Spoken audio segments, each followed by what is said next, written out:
Olá, vamos dar início à nossa etapa 3 de Física, né? A avaliação 8, eu me chamo professor Jean, né? E vou lhe acompanhar aqui no estudo desse capítulo, né? Capítulo 2 da etapa 3, um choque elétrico na modernidade. Nesse capítulo nós vamos abordar sobre a eletricidade no geral, as suas grandezas, o que significa cada grandeza elétrica, sobre circuitos, resistência elétrica, o que é a eletricidade, né? Então aqui nós temos um breve contexto histórico falando do período, né? Do primeiro período em que a eletricidade ela foi desenvolvida e passou a ser distribuída, que ela começou a ser usada, né? Principalmente aqui na Europa, por volta de 1850, né? E esse período da nossa história em que a eletricidade, né? Os motores elétricos, os dínamos, os geradores elétricos começaram a ser utilizados nas indústrias, ficou marcada pela segunda fase da Revolução Industrial, né? Porque antes disso, quem predominava nas indústrias eram as máquinas térmicas. Só que uma máquina térmica, né? Lembrando que máquina térmica é uma máquina que ela se utiliza do calor como energia primária para ser convertida em trabalho, em movimento. Só que o problema da máquina térmica, além do calor excessivo, do perigo, né, de se trabalhar com esse tipo de máquina, a eficiência é muito baixa, no máximo é 30%. Né? Então, durante a primeira fase da Revolução Industrial, as máquinas térmicas eram utilizadas, mas com a baixa eficiência. A partir do momento em que desenvolveram os estudos das propriedades elétricas e magnéticas e começou a ser desenvolvida uma forma de gerar e distribuir a energia elétrica, né, ficou conhecido, né, ficou marcado pela segunda fase da Revolução Industrial, a utilização dos motores elétricos, e o grande benefício do motor elétrico em relação a uma máquina térmica é a eficiência. A eficiência, né, na ordem, a gente observa aqui na ordem de 80%. Então, a gente tem um salto muito grande no aproveitamento de energia. Então, hoje a gente vê que a tendência é tudo se tornar, né, então a maior parte se tornar elétrico. Né? A gente observa que já tem países que investem mais em automóveis, né, moto elétrica, carro elétrico, porque tem uma eficiência melhor, além de não gerar tanta poluição como uma máquina térmica gera, a eficiência é bem melhor. Né? Então, vários físicos foram responsáveis pelo avanço, né, dessa questão do conhecimento sobre a eletricidade. E eles foram responsáveis por um estudo de algumas coisas específicas, algumas grandezas, né? Tanto que os seus nomes foram dados como homenagem às suas unidades, como a gente pode observar aqui nessa tabela. Eu peço a você que dê bastante atenção nessa tabela, principalmente nessas três colunas aqui, ó, nessas três primeiras colunas, a unidade, a grandeza e o símbolo.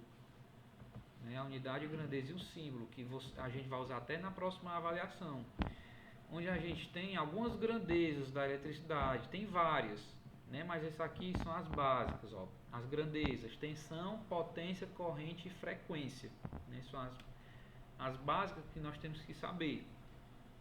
E para cada grandeza física existe uma unidade de medida e um símbolo que vai representá-la nas equações, ó. Então a grandeza tensão tem como unidade o volt e o símbolo é a letra U. Geralmente na física tudo que se refere à energia é representado pela letra U. A grandeza potência, a unidade é o watt e o símbolo é o P.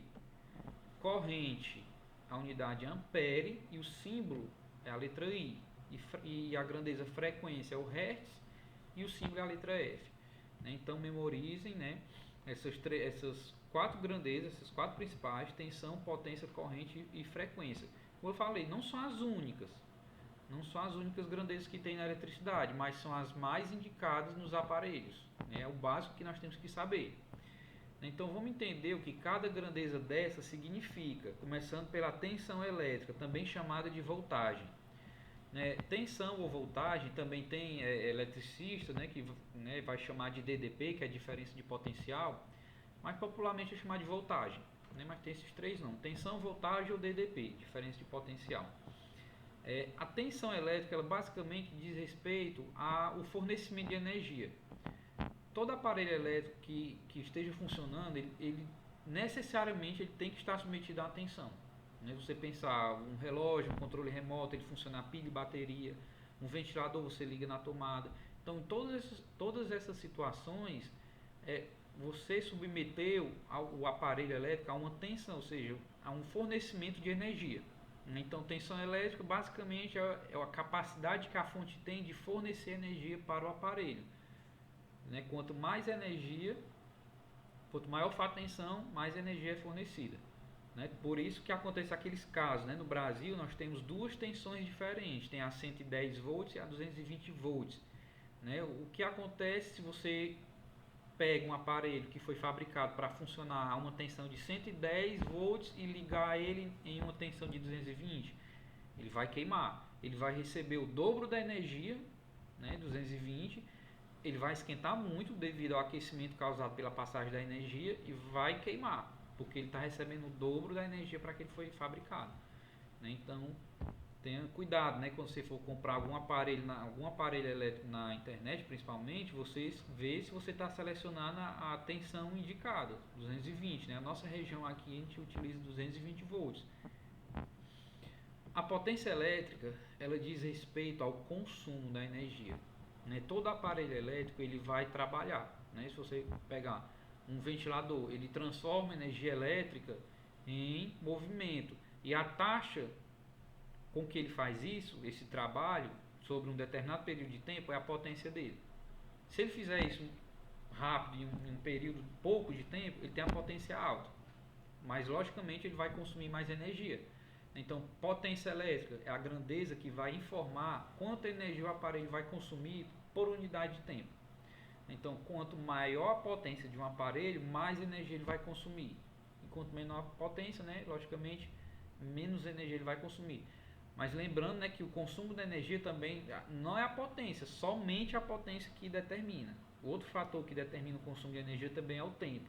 Né? Além da potência, o tempo também influencia no consumo de energia. Se você passa mais tempo com o aparelho ligado, logicamente você gasta mais energia, consome mais.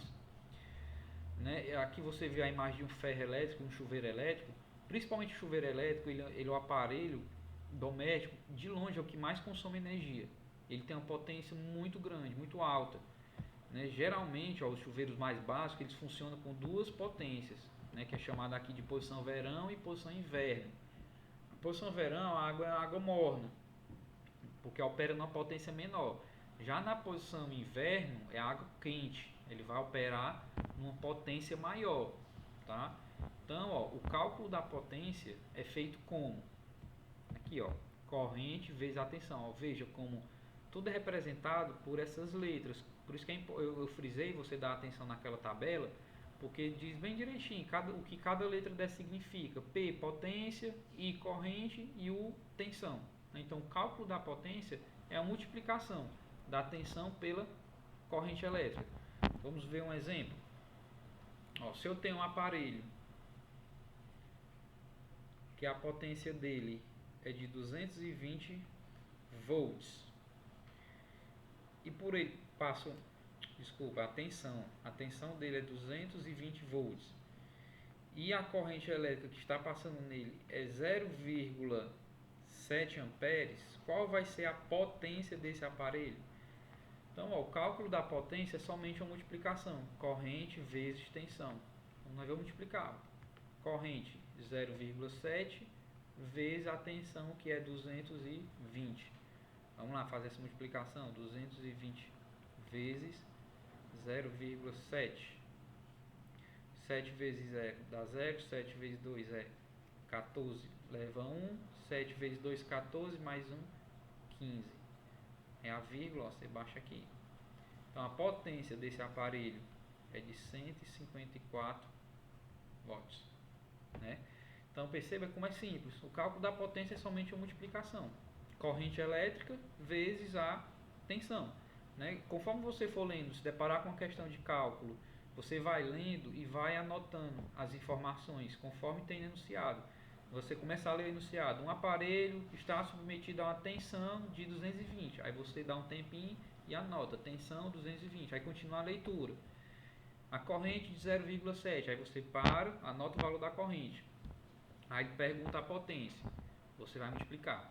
Né? Então, o cálculo da potência elétrica é só uma multiplicação, mas a gente pode se deparar com o cálculo da corrente elétrica, né? Eu vou passar aqui um pouquinho adiante para nós resolvermos essa questão aqui, ó, a primeira questão aqui, que diz o seguinte: calcule a corrente elétrica. Então, de cara ele já diz o que está, pergunta, né? O que nós queremos encontrar, que é a corrente elétrica. Calcule a corrente elétrica. Então, eu quero saber o valor do I, né, da corrente elétrica. Calcule a corrente elétrica que circula em um chuveiro ligado nas posições verão e inverno, com as seguintes características. Ó, vamos lá, as características do chuveiro: 220 volts. O volts é a tensão elétrica. Então, vou anotar aqui, ó. O chuveiro elétrico está submetido em uma tensão de 220 volts.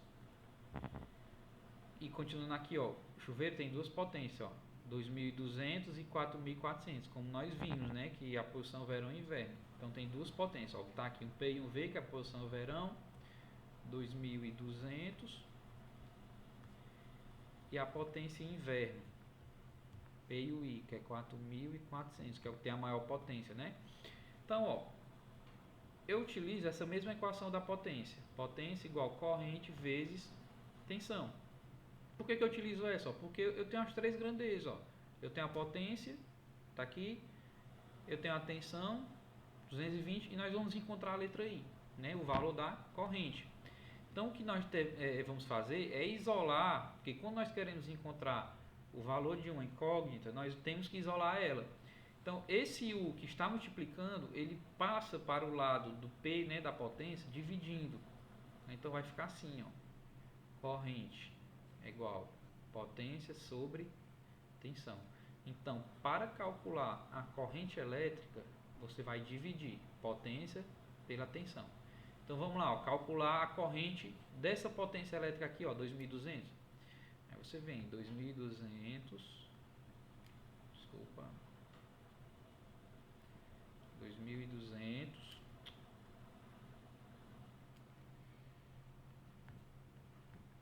dividido por 220, que é a tensão. Então, posso cortar um zero com um de baixo, ficou 220 dividido por 22.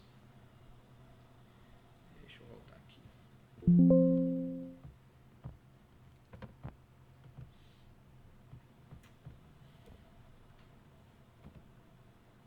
Ficou 220, né, dividido para 22. Então, 22 dividido para 22 vai dar 1, né? Porque 1 vezes 22 é 22, sobra nada. Baixa esse 0, ó, 0 dividido para 22 é 0. Então, o valor da corrente elétrica da potência verão, ó, é 10 amperes. Tá? Agora nós vamos calcular, né, a potência na posição inverno era 4.400 e a tensão, né, a mesma tensão é 220. Então vamos dividir. 4.400 dividido por 220. Posso cortar esse zero com esse. 44 dividido para 22 é 2, né? Porque 2 vezes 22 é 44, sobra nada. Baixa esse zero, 0 dividido para 22 é 0. Então, o valor da corrente elétrica que passa na posição inverno é de 20 amperes. Então, aqui é a resposta, ó. Perceba, ó, quero que você note que a potência não dobrou, né? 2.200 foi para 4.400, a corrente também dobrou, ó, de 10 amperes foi para 20, né? Para você ver como a corrente ela é proporcional ao valor da potência. Se você tem a potência de um aparelho, a potência dele é alta, vai passar uma corrente de valor alto também por ele, tá? Então, para calcular a corrente elétrica, é você dividir a potência pela tensão elétrica, tudo bem? Vamos voltar aqui um pouquinho, ó. Existem dois tipos de corrente elétrica. Tem a corrente contínua e tem a corrente alternada. A corrente contínua é uma corrente elétrica que nós encontramos em pilhas e baterias. Então, todo aparelho que esteja fornecido por pilha e bateria, nele está circulando corrente contínua.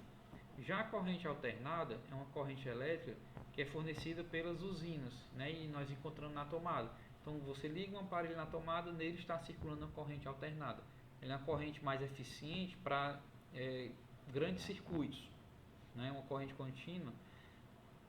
Se ela for usada para grandes circuitos, ela vai ter muito desperdício. Ela vai se dissipar, enquanto a corrente alternada, como ela oscila, né? O próprio nome está dizendo, ela alterna, ela vai oscilando. E a frequência da corrente alternada aqui no Brasil, ó, é 60 Hz. Ou seja, ela oscila 60 vezes por segundo, né? Então a corrente alternada ela é mais eficiente na distribuição para grandes distâncias, porque ela não vai ter tanta dissipação, tá? Vamos lá. Qual a origem da eletricidade? A eletricidade ela vai surgir da movimentação de cargas elétricas, especificamente os elétrons. Os elétrons, por convenção, né, eles são as partículas de carga negativa. Né? Todos nós somos feitos de átomos, né, que é a partícula fundamental da matéria, onde o núcleo do átomo ele é positivo e os elétrons, que são as cargas que ficam ao redor do núcleo, são partículas de carga negativa. Aí você observa o nome, elétron, eletricidade, porque o que é corrente elétrica? É literalmente uma corrente de elétrons. Quando os elétrons começam a se movimentar de forma ordenada, se configura uma corrente elétrica. E quem que faz os elétrons se movimentar de forma ordenada? Uma tensão, uma diferença de potencial, né? Por isso que a tensão ela diz respeito ao fornecimento de energia. Porque a tensão elétrica é essa diferença de potencial, de um potencial alto para um potencial baixo, que vai fazer com que os elétrons se movimentem de forma ordenada. Então, pense, ó, toda fonte de energia tem dois potenciais, fio fase, fio neutro, positivo e negativo, né? Que justamente precisa ter essa diferença para os elétrons se movimentar de maneira ordenada. Vamos lá. Materiais condutores e isolantes. Ó, existem materiais que conduzem e existem materiais que são isolantes de eletricidade. E o fator determinante que vai dizer, caracterizar se um material é condutor ou isolante é a resistência específica dele. Um material que possui uma resistência alta, ele se configura um isolante. Só resistência alta, ele resiste à passagem da corrente elétrica, ele não deixa a corrente elétrica fluir. Enquanto um material condutor, ele tem a resistência baixa, né? Os metais, o cobre, né? Que tanto o cobre é utilizado na fiação elétrica, ele tem uma resistência muito baixa. Ele ainda tem um pouquinho de resistência, mas é muito, muito baixo. Então a corrente elétrica ela flui de uma forma mais tranquila devido à baixa resistência do material, tá? Então, nessa tabela a gente vê alguns materiais condutores isolantes, ó. Cobre, alumínio, tungstênio, liga metálica de níquel, cromo são excelentes condutores, mas dentre eles, ó, o cobre ele tem a menor resistência, logo ele é o melhor condutor. Enquanto borracha, madeira e vidro tem a resistência alta, mas a que tem a maior resistência é a borracha, logo ela é a melhor isolante, né? Vamos para frente. O circuito, ó. O circuito elétrico é por onde a corrente elétrica vai percorrer. Então, o circuito, basicamente ele precisa ter uma fonte de energia, como a gente observa aqui na pilha, os fios condutores e um aparelho. Então, perceba aqui, ó, que o circuito está fechado e a lâmpadazinha está ligada. Porque quando você liga um aparelho, você está fechando o circuito dele, ó, porque a corrente ela vai percorrer todo um caminho fechado. Para um circuito estar funcionando, a corrente ela tem que sair de um polo e fechar no outro. Tem que sair do positivo, entrar no negativo, fio fase, entrar no fio neutro. Se tiver qualquer impedimento durante esse caminho, como é nessa situação aqui, ó, com o interruptor desligado, o circuito abre. Porque quando você desliga o interruptor, é como se você cortasse o fio, por exemplo, né? Você abriu, você tirou o contato entre os polos. Então isso configura um circuito aberto. Então quando o circuito está aberto, não tem circulação de energia, o aparelho está desligado. Enquanto quando o circuito está fechado, ocorre circulação de energia, o aparelho está ligado, né? E o curto-circuito, quando é que acontece o curto-circuito? É uma situação em que, por algum motivo, gera um ponto de resistência muito baixo. Geralmente os polos do fio se cruzam um com o outro. Aí nesse ponto onde eles se cruzam, vai gerar um ponto de resistência extremamente baixo e a corrente ela vai preferir ir para o local onde tem a menor resistência. E nisso a corrente todinha ela vai se concentrar naquele ponto. E com a concentração de corrente existe um aquecimento, né? O aquecimento é proporcional à corrente elétrica, ao valor da corrente. Então acontece o que? O curto-circuito. Então existem componentes, principalmente o disjuntor, que toda casa é para ter, é um equipamento de segurança que evita sobrecarga de energia e curtos. Ele vai proteger os aparelhos, vai proteger a fiação que evite, né, de uma forma que não evite, aliás, que evite incêndios. O disjuntor ele funciona duas maneiras. Né? Para curto-circuito, quando acontece o curto, né, a gente falou que existe uma sobrecarga de corrente. A corrente elétrica aumenta muito. Então, dentro do disjuntor vai haver uma bobina em que vai gerar um campo magnético, ele vai puxar a chave, aí vai desligar, ou seja, abrir o circuito. E quando é a sobrecarga, acontece um aquecimento. Aí vai haver uma dilatação entre uns filamentos metálicos que tem dentro do disjuntor. Ele vai dilatar mais que o outro e vai puxar a chave e desliga, né, abrindo o circuito e cortando a corrente. Então, basicamente, esse é o jeito que o disjuntor funciona. Só que o disjuntor, não posso colocar qualquer tipo de disjuntor em qualquer tipo de aparelho. Tem que ser adaptado para aquele determinado aparelho. Tá? Então, o disjuntor ele parece uma chave geral. Né? Ele desliga, aí você só vai lá e liga ele novamente. Antigamente, os fusíveis que eram utilizados, eles queimavam. Aí você teria todo o trabalho de ir comprar outro fusível e trocar. Hoje em dia o disjuntor tem essa comodidade que é só você religar ele quando ele desliga, né? Aí para a gente finalizar, vamos falar dos dois tipos de ligação elétrica: ligação em paralelo e ligação em série. Vamos começar aqui falando da ligação em série, que é a mais simples. Aqui a gente tem um exemplo de ligação em série. Você vê uma pilha, né, uma fonte de energia, uma chave e duas lâmpadas. Essas duas lâmpadas elas estão ligadas em série, uma após a outra. Se eu desligar só uma lâmpada, essa outra também vai desligar, né? Porque a corrente aqui passa só por um fio.